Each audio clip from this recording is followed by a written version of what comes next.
Hai, Assalamualaikum warahmatullahi wabarakatuh. Kenalin gue Widi. Pastinya masih asing banget untuk kalian semua. Karena ini memang video pertama gue. Dan kalau video ini lewat di beranda kalian, terima kasih banyak udah klik. Oh, ini pose kedua. Tepatnya gue tag di tanggal 2 Maret 2025. Pagi-pagi banget udah tag. Selamat berpuasa untuk teman-teman yang menjalankan. Semoga puasa tahun ini dilancarkan dan menjadi berkah untuk kita semua ya. Bener banget. Oke, sesuai judul di video kali ini, gue akan membahas tentang seorang tokoh bersejarah yang akan menjadi tonggak atau cikal bakal sebuah komunitas bela diri terbesar di dunia. Siapa lagi kalau bukan Ip Man, bener banget. Dan gue yakin pasti kalian semua, teman-teman di sini sudah banyak yang ngikutin filmnya, termasuk gue juga. Gue ngikutin filmnya beliau dari mulai Ip Man yang pertama tahun 2008, 2010, 2015 yang ketiga, yang udah lawan Mike Tyson ya. Kemudian yang terakhir kemarin 2019 itu The Final. Di sana diceritain mulai dari awal beliau ngerintis bagaimana beliau menjadi seorang praktisi bela diri yang memang pertama kali memperkenalkan seni bela diri Wing Chun ini, gitu ya. Penasaran gimana ceritanya? Kita mulai kelas pertama.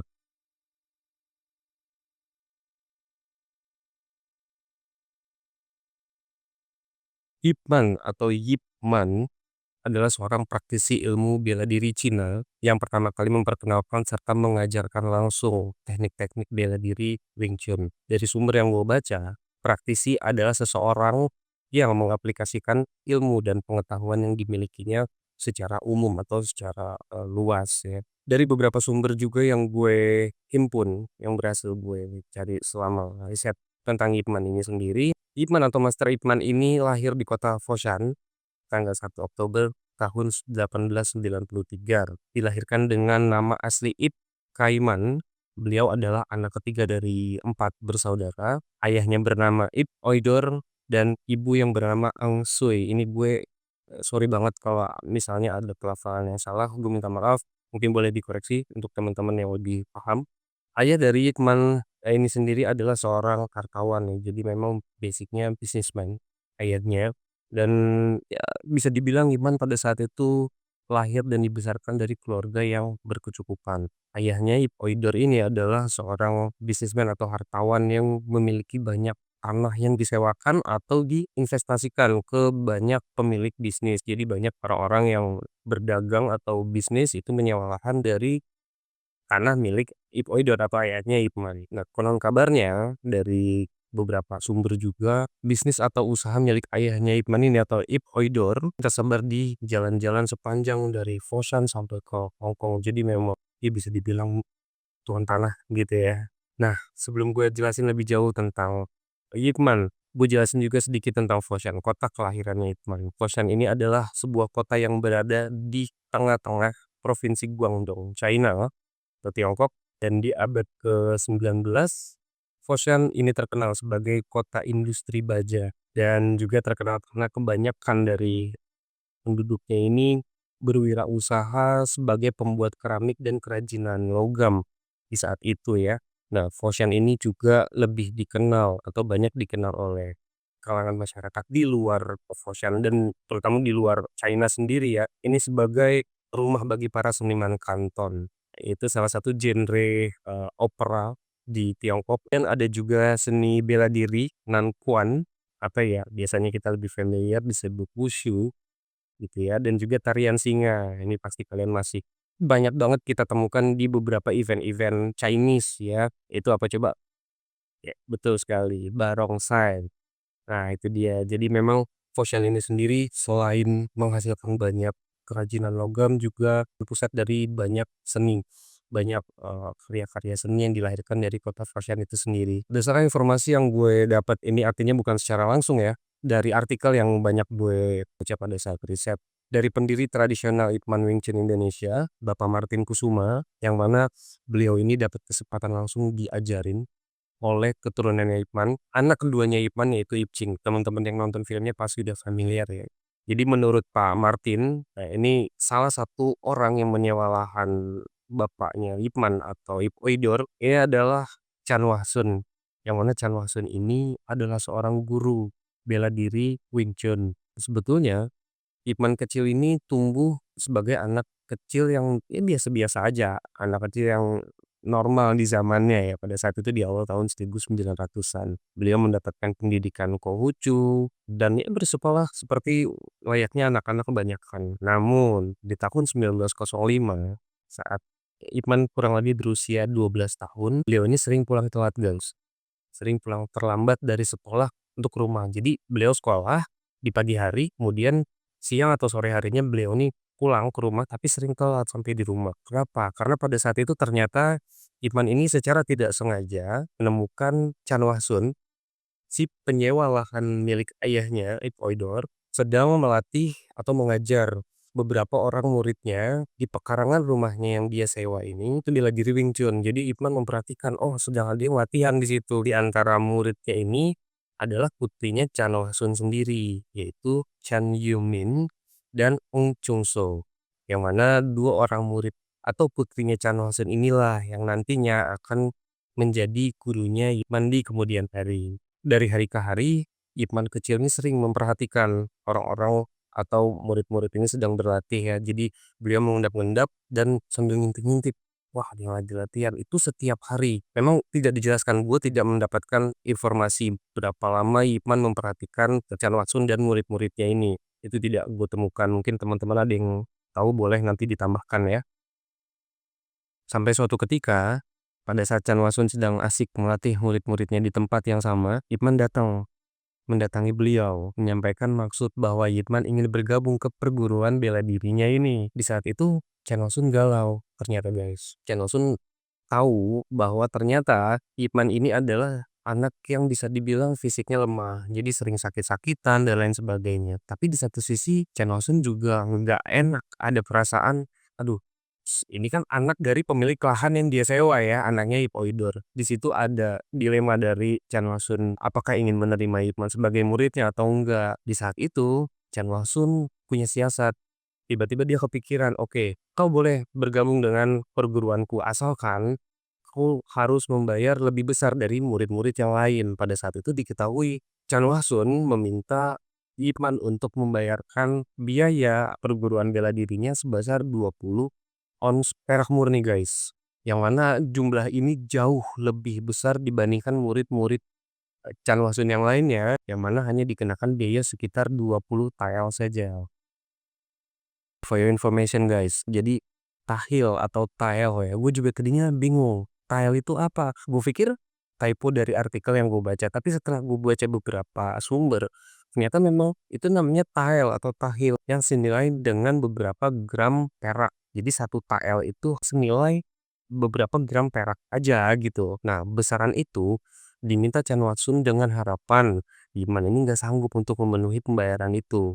Jadi gue besarin aja nih biayanya sekalian biar Iman nggak sanggup gitu kan. Tapi ya Chan Wasung gue rasa juga lupa ya bahwa Iman ini kan dari keluarga yang cukup terpandang berkecukupan gitu. Maksudnya dengan bapaknya yang seorang bisnismen gue rasa pembayaran atau biaya 20 ons perak murni itu bukan hal yang besar untuk keluarganya Iman pada saat itu. Jadi sebagai perbandingan nih guys, 20 ons perak di zaman itu tuh sudah cukup untuk kita ngadain pesta pernikahan yang pertama.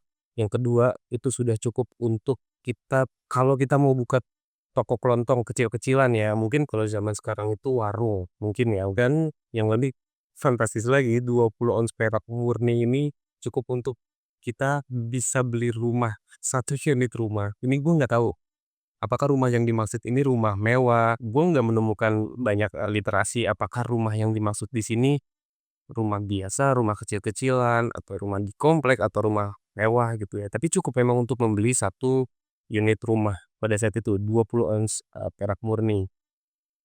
Tapi ternyata keesokan harinya, tanpa diduga-duga, Iman datang memboyong ayahnya, Aib Oidor, untuk menemui Chan Wahsun dan membayarkan 20 ons perak murni itu langsung ke Chan Wahsun. Memang ternyata Ipman sudah cerita ke ayahnya, ke Ip Oidor bahwa beliau ini ingin masuk ke perguruan bela dirinya Chan Watsun dan ternyata ini didukung oleh ayahnya Ip Oidor. Ip Oidor datang ke Chan Watsun keesokan harinya bareng Ip Man untuk menyampaikan bahwa memang ini adalah keinginan keluarga. Keinginan keluarga maksudnya supaya Ip Man bisa bergabung ke perguruan bela dirinya gitu. Ya udah mau nggak mau 20 ons perak murninya sudah dibayarkan, udah dikasih gitu ya, mau nggak mau Chan Wasun menerima Ip Man sebagai muridnya. Dan inilah guru pertama Wing Chun-nya Ip Man, guys. Nah, mulailah Ip Man berlatih. Dididik langsung oleh Master Chan ini selanjutnya kita sebut Master Chan aja ya guys. Dilatih oleh Master Chan, ini kan di tahun 1905 ya. Nah, di tahun 1905 ini Ip Man kurang lebih usianya 12 tahun. Tapi dilatih oleh Master Chan ini hanya sekitar 3 tahun aja guys. Lah kok 3 tahun ini kenapa? Ternyata di 1905 itu ada saat Ip Man pertama kali meminta untuk bergabung ya. Itu usianya Master Chen memang sudah tua guys, jadi sudah menginjak usia senja lah bisa dibilang. Jadi di 1907 atau 08 atau kurang lebih 3 tahun kemudian kesehatannya Master Chen ini sudah mulai menurun gitu ya, sudah mulai sakit-sakitan dan lain sebagainya. Singkat cerita, Ipan ini dititipkan lah akhirnya oleh Master Chan. Maksudnya Master Chan menitipkan Ipman oleh salah satu anaknya yang juga sekaligus muridnya tadi, yaitu Ang Chung So. Jadi dititipkan dilatih juga oleh Ang Chung So. Jadi memang Ipman ini berangkat bukan hanya dari satu orang guru aja guys. Memang beberapa orang guru yang nantinya juga akan gue jelasin. Masih ada lagi gurunya yang lain. Nggak lama dari sana, di usia 15 tahun ya kurang lebih, orang tua Yip ini berpikir, orang tuanya Yipman maksudnya, berpikir untuk melanjutkan pendidikan anaknya ini ke luar kota. Jadi gini guys, for your information juga bahwa di masa itu usia 15 tahun itu dianggap sudah cukup dewasa untuk mengenyam pendidikan di luar kota kelahiran seseorang gitu lah ya, dalam artian di sini Ipman. Nah, jadi diputuskanlah saat itu orang tuanya Ipman mengirim Ipman untuk melanjutkan sekolah ke Hong Kong. Nah, ini kita masuk ke kehidupannya Ipman selama sekolah di Hong Kong ya. Di Hong Kong, Ipman ini masuk ke sebuah sekolah yang cukup bergengsi pada saat itu di masanya, yaitu Saint Stephen's College. Yang mana sekolah ini digadang-gadang sebagai salah satu sekolah berbahasa Inggris terbaik di Hong Kong pada masa itu. Ipman bisa masuk ke Saint Stephen's College ini karena dibantu oleh salah seorang temannya yang bernama Leung Futing. Kepindahan Ipman ke Hong Kong nggak serta-merta menghilangkan kebiasaan beliau ini dalam berlatih guys. Karena memang ya sudah jatuh cinta ya bisa dibilang udah jadi kebiasaan juga selama sekian tahun beliau berlatih. Jadi memang pada saat pindah ke Hong Kong pun kebiasaannya nggak hilang. Tapi memang karena di Hong Kong Ip Man ini nggak punya guru. Jadi ya beliau berlatih seadanya aja. Setiap hari Ip Man ini tidak bosan-bosannya berlatih di kediamannya ya pada saat itu. Beliau berlatih sendiri dengan menggunakan teknik Chisao atau teknik tempel tangan dan juga dengan bermodalkan Mok Yang Jong. Ini pasti kalian udah familiar banget dengan Wooden Man. Kalau kalian nonton filmnya itu udah pasti ada tuh ya. Ip Man sering banget latihan di Wooden Man di momen-momen dimana dia bertanding dengan lawan-lawannya. Ini pasti di latihan dulu tuh di Wooden Man-nya itu gitu. Tapi emang ya, di mana-mana tuh kalau seseorang ya kita gitu ya, berlatih sesuatu, mendalami satu bidang tertentu, tapi tanpa pengawasan dari guru atau pendamping gitu ya, dan akhirnya berhasil menguasai ilmu itu, kebanyakan case-nya itu jadi sombong, Mas. Nah, ini juga ternyata terjadi sama Ipman. Karena minimnya pengawasan dan pendampingan dari ahli, dari guru, dan ya Ipman memang pada saat itu berhasil menguasai Wing Chun ya, teknik-tekniknya dia berhasil kuasai. Itu pada akhirnya membuat beliau ini jadi anak yang sombong, jadi arogan gitu guys, jadi sok jago, jadi sering nantangin teman-temannya di sekolah, bahkan gak jarang juga beliau dipanggil sama gurunya ini sering banget case dia dipanggil sama gurunya karena dia mukulin teman-temannya di sekolah, ngajakin berantem dan lain sebagainya gitu ya. Sampai pada suatu ketika kondisi ini membuat Ipman harus berhadapan dengan seorang pria parubaya bernama Leung Bik. Siapa Leung Bik? Kita bahas. Ceritanya guys, di sekolah Ipman ini punya teman namanya Lai Yipchi. Terus selanjutnya kita sebut aja Lai. Jadi Lai ini pernah cerita ke Ipman bilang bahwa Ip, ayahku adalah seorang ahli bela diri. Dia juga hebat, dia seorang pendekar. Lai bilang gitu ke Ip. Karena memang Ip Man kan tadi sudah terkenal karena kenakalannya ya guys ya, sering kena kasus berkelahi, dipanggil guru dan lain sebagainya, sampai suatu ketika Lain cerita ke ayahnya bahwa di sekolahnya ada salah satu anak murid yang senang berkelahi. Dia memang hebat dan ya diceritain semuanya tentang Ip Man ke ayahnya. Sampai one moment ayahnya bilang, "Pertemukan aku dengan temanmu itu," atau dengan Nip ya, bilang kepadanya bahwa aku ingin menantangnya berkelahi. Dia bilang begitu guys. Ayahnya nih lembik. Oke, keesokan harinya disampaikan sama Lai ke Ip Man. "Ip, ayahku ingin bertemu denganmu dan beliau menantangmu untuk berkelahi." Gitu katanya. Lai mendengar ditantang begitu, Ip Man langsung, "Oke, siapa takut. Ayo, kapan kita akan bertemu dengan ayahmu?" "Siang ini," kata Lai. "Kau ikut ke rumahku untuk aku pertemukan dengan ayahmu." "Oke, siapa takut," gitu kan Ip Man bilang. Tiba pulang sekolah, Laya langsung bilang ke Ipman, "Ayo Ip, kita segera datang ke rumahku untuk bertemu dengan ayahku." Oke, mereka jalan bareng pulang ke rumahnya Lai. Singkat cerita, sampai di rumahnya Lai kan, Ipman berhadapan dengan bapaknya, dengan Lengdik. Kemudian dalam satu sumber gue juga sempat baca, Lengdik bilang, "Apakah kau yang diceritakan oleh Lai anakku bahwa kau sering begini, begitu ya, sering berkelahi?" "Iya benar," kata Ipman. "Oke, kalau begitu tunjukkan kemampuanmu," kata Lembik. Singkat cerita mereka berkelahi guys. Mereka saling unjuk gigi lah ya, menunjukkan skill, saling mengeluarkan jurus-jurus yang sudah berhasil dipelajari. Tapi tanpa disangka-sangka guys, ternyata Lembik yang pada saat itu dari sumber yang banyak, sumber yang gue terima juga, saat itu Lembik sudah berusia 50 tahunan kurang lebih. Tapi gerakannya masih lincah guys.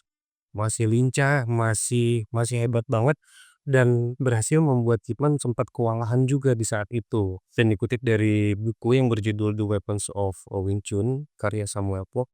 Ini juga salah satu murid dari Ip Man ya guys. Di buku itu Ip Man bilang, "Aku sudah terlalu malu untuk bertemu dengannya. Sungguh, aku bukanlah tandingannya." Dia bilang gitu guys. Maksudnya lembik. Jadi usut punya usut. Di situ Ip Man baru tahu guys, ternyata bapak-bapak yang baru saja berhadapan dengan dia tadi ini atau Longbik ini adalah anak dari Leng Jan. Siapa Leng Jan guys? Leng Jan adalah guru dari Master Chan Wasun, guru Wing Chun pertamanya Ip Man.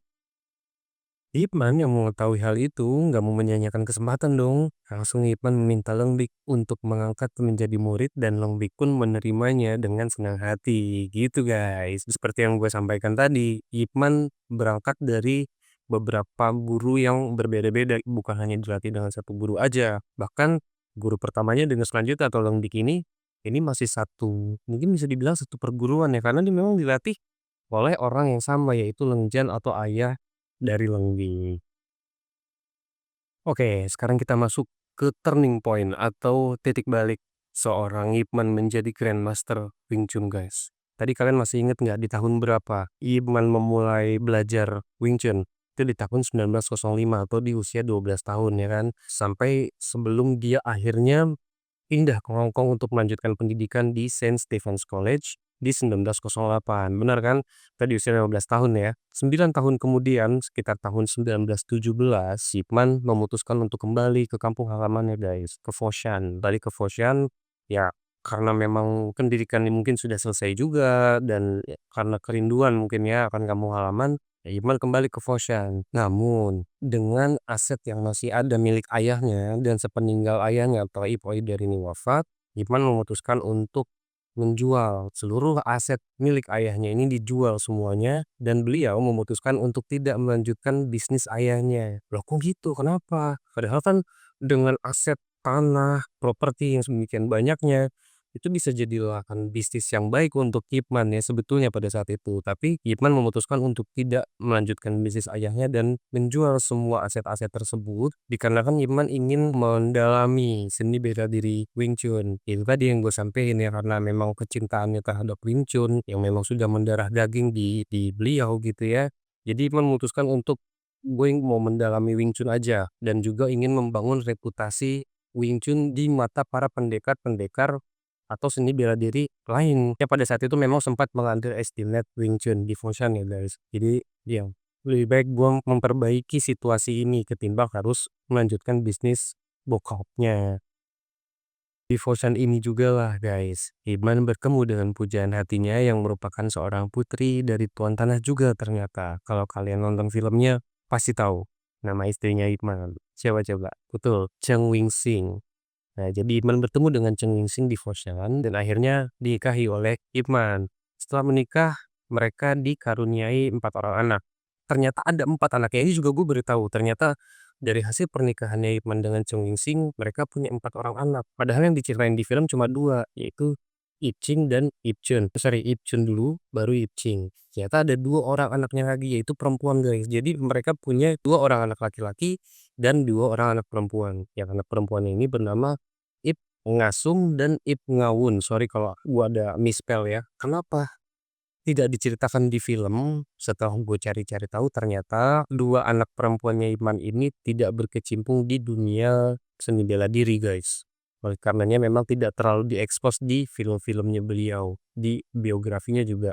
Mungkin kalau di biografinya mungkin ya yang gua tidak ketahui mungkin diceritakan, tapi di filmnya ini di sini konteksnya gue bicara soal filmnya, itu memang tidak diceritakan kedua anak perempuannya, hanya Ip Chun dan Ip Ching saja. Nah, di film pertama Ip Man ini juga kan diceritakan bahwa kehidupan Ip Man yang saat itu sejahtera ya. Kalau kalian ingat di filmnya tahun 2008, Ip Man masyhur saat itu, dikenal sebagai seorang figur guru bela diri yang sangat humble, sangat dicintai masyarakat atau lingkungannya. Di samping itu juga beliau punya harta yang wah, cukup banyak, rumahnya juga besar gitu ya, dan itu tuh sebetulnya juga merupakan sebuah hasil dari sebenarnya aset dari ayahnya, tapi juga ada hasil dari, kerja keras Ipman sebagai seorang guru atau, praktisi bela diri Wing Chun gitu ya.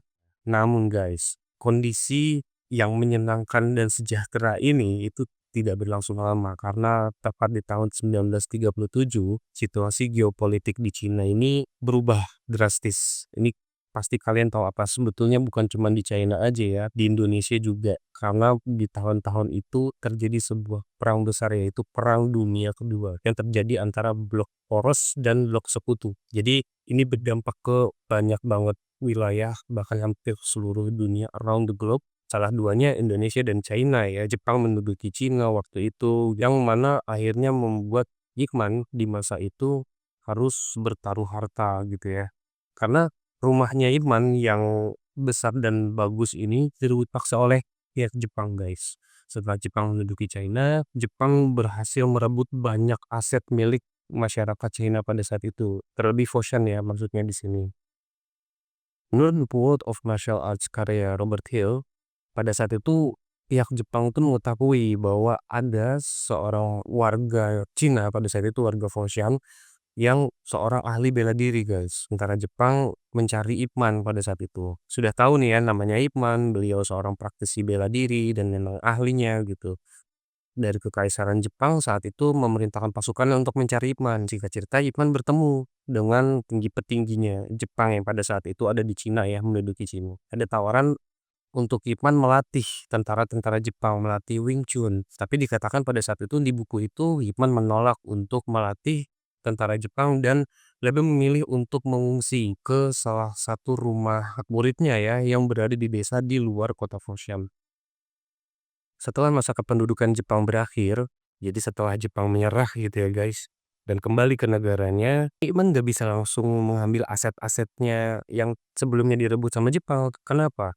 Karena di tahun 1949 kembali terjadi perang saudara. Jadi ini perang yang hanya berlangsung internal di China aja. Yang mana ini mempelopori Partai Komunis China untuk mendirikan RRC atau Republik Rakyat China. Ya sekarang kita sebut Republik Rakyat Tiongkok ya. Iya dia kan sebagai perwira nasionalis saat itu. Dia udah nggak bisa berbuat apa-apa selain menyerahkan aset-aset dan bisnisnya ke pihak komunis atas nama reforma agraria. Reforma agraria sendiri ini menurut ensiklopedi sejarah Kemendikbud berarti kebijakan untuk menata kembali susunan kepemilikan, penguasaan, dan penggunaan sumber daya agraria bagi kepentingan rakyat demi kesetaraan masyarakat, mengurangi angka kemiskinan, membangun lapangan pekerjaan, dan lain sebagainya.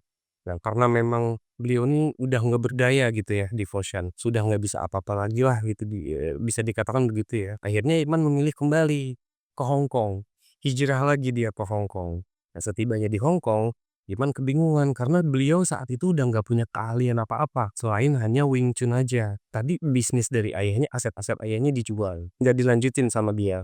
Jadi skill yang dia punya saat itu hanya bela diri aja, Wing Chun. Nah, dengan sisa-sisa tabungan yang dia simpan, Ip Man akhirnya memutuskan untuk mendirikan sebuah sekolah bela diri yang awalnya terletak di distrik Sam Sui Po.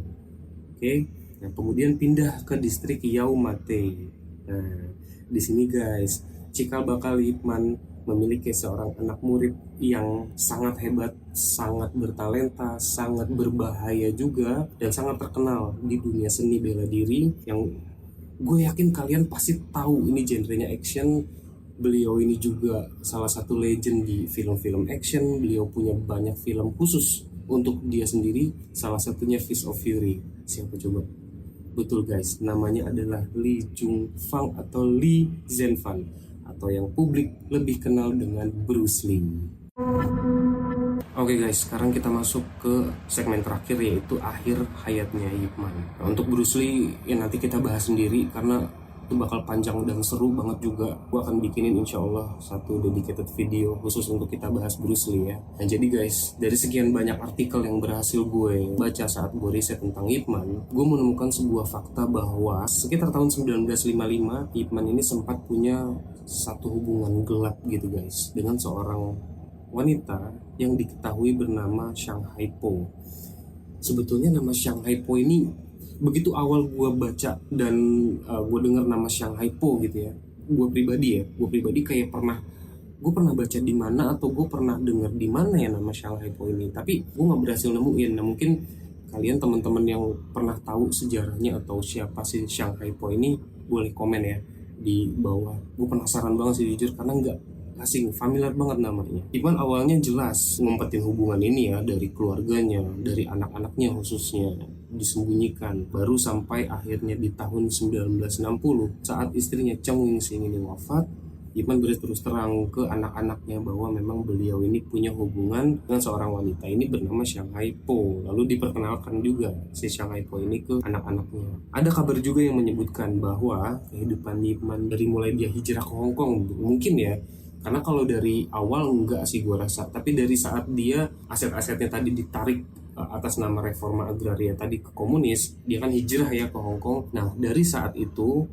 sampai ke akhir hayatnya, ada literasi yang menyebutkan bahwa kehidupan Ip Man ini sebetulnya nggak benar-benar stabil gitu ya, nggak pernah benar-benar baik. Selain isu ekonomi, isu keuangan gitu ya, ternyata diketahui Ip Man juga seorang pecandu opium guys. Opium di sini gue nggak bisa menginterpret opiumnya seperti apa, karena ya di zaman sekarang opium udah jelas ilegal ya, tapi di zaman itu gue nggak tahu seperti apa. Tapi yang jelas memang disebutkan bahwa Ip Man adalah seorang pecandu opium. Hal ini diketahui sama Bruce Lee, muridnya nih.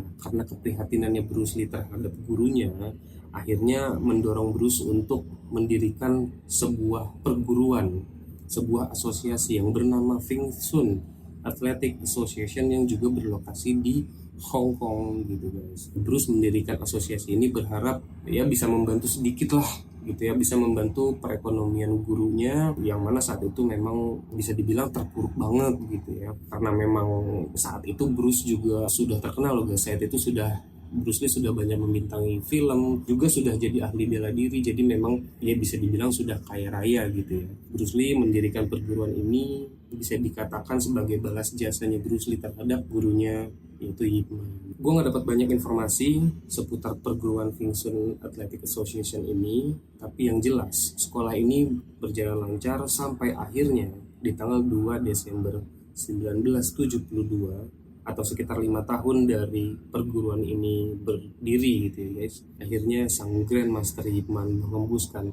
nafas terakhirnya yang diakibatkan oleh penyakit kanker tenggorokan yang memang sudah diderita oleh beliau sejak lama. Jasad Ip Man dikebumikan di Hong Kong dan ya Ip Man meninggalkan sebuah warisan yang sampai hari ini masih terus dan bakal terus berkembang hingga hampir ke seluruh pelosok atau penjuru dunia, yaitu seni bela diri Wing Chun, seni bela diri jarak dekat yang terkenal dengan kecepatan dan kesederhanaannya. Oke, Ya itu dia tadi ya, sejarah tentang Ip Man, seorang tokoh seni bela diri yang berkat kegigihannya, berkat kesabarannya, berkat keteguhannya juga akhirnya berhasil mengantarkan beliau menjadi salah satu tokoh yang sangat berpengaruh di dunia seni bela diri, khususnya di China, di Tiongkok, dan bahkan Indonesia ya. Setelah gue nonton film Ip Man tuh emang gue sempet cari tahu ada nggak ya perguruan Wing Chun di Indonesia atau di Jakarta, karena gue base di Jakarta. Ternyata banyak guys. Gue sempet pengen join tapi ya nggak jadi, kandas. Banyak banget pesan moral yang bisa kita ambil dari ceritanya Ip Man, seorang tokoh yang akhirnya melahirkan banyak tokoh-tokoh besar juga, salah satunya Bruce Lee. Aku minta maaf banget juga kalau pastinya di video pertama gue ini masih banyak banget kurangnya. Oleh karena itu, gue mohon dukungan dari kalian untuk subscribe ke channel ini, karena insya Allah gue akan bawain banyak cerita-cerita seru tentang sejarah, tentang misteri, atau horor mungkin, yang pastinya lebih seru dari ini. Dan klik like-nya juga, jangan lupa share video ini sebanyak-banyaknya ke keluarga kalian, ke teman-teman, ke pasangan kalian, ke komunitas kalian juga boleh. Komen di bawah, kasih saran gue bahas apa lagi di video kita selanjutnya. Gue pamit undur diri guys. Wassalamualaikum. Peace out.